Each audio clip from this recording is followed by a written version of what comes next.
Hello and welcome to my channel. Say hi to a happy day. In this channel, I would like to share tales and stories I personally picked and are my kids' favorite book stories. Let's enjoy listening while I read to you a book. What if all money is based on gold? When Dorothy's dog unmasked the wizard as a fraud at the end of The Wonderful Wizard of Oz, the Scarecrow says to the wizard, "Really, you ought to be ashamed of yourself for being such a humbug." This was a coded diatribe against basing money on gold. The book's author, Frank Baum, meant to attack central bankers and their obsession with gold.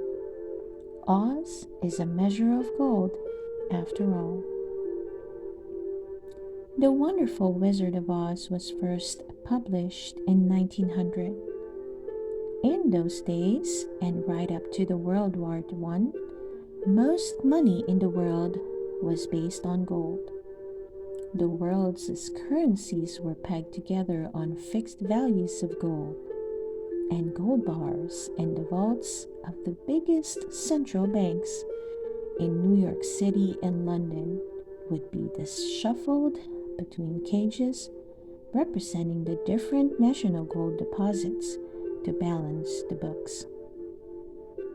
It was a world of certainty with low inflation when every banknote carried a promise to pay the bearer on demand in gold or silver.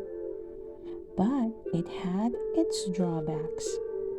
It was extremely inflexible, and it meant that it favored the people who lent money over the people who borrowed money.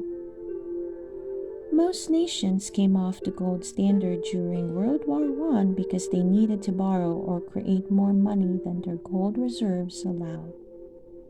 But when they tried to go back to that world, the attempt proved more difficult than expected.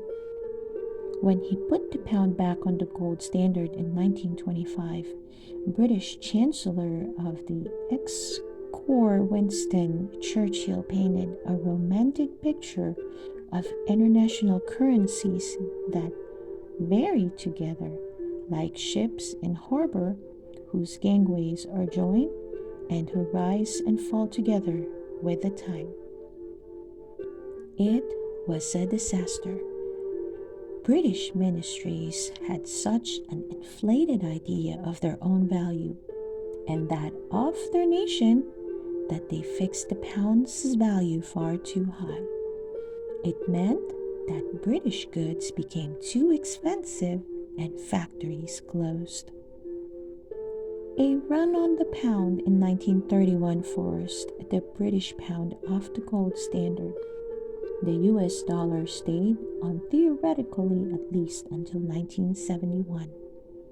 But immediately, the central bankers began to yearn for the old certainties again, especially the governor of the Bank of England, Montagu Norman. The great Swiss psychologist Carl Jung, who treated Norman, believed that he was probably insane.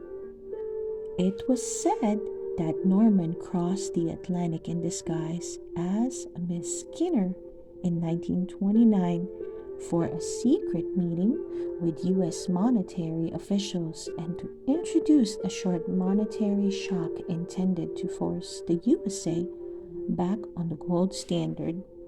Instead, it produced the Great Depression. The link with gold has been even more bitterly debated in the USA, where the great bimetallism debate over whether to base money on gold or more plentiful silver dominated political argument in the final decades of the 19th century.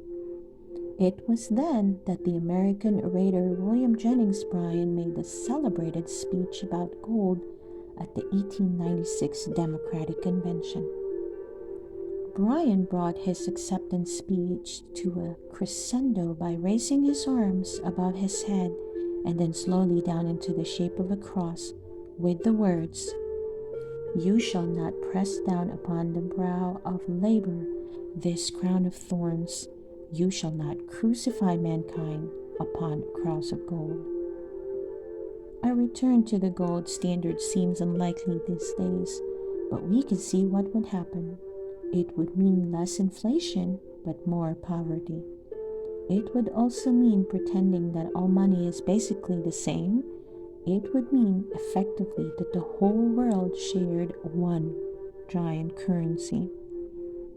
In the 1990s, bankers dreamed of giant global currencies. Latin American countries enthusiastically linked their currencies to the US dollar, and the European nations pulled their currencies into the euro. When the Argentine peso collapsed as a result, they thought again.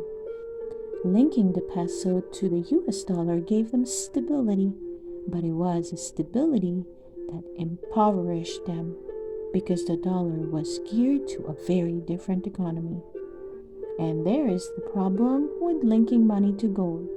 It tends to favor the rich and impoverish the poor.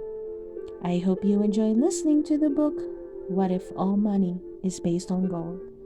Please don't forget to hit that like button and subscribe to listen to more of our favorite book stories.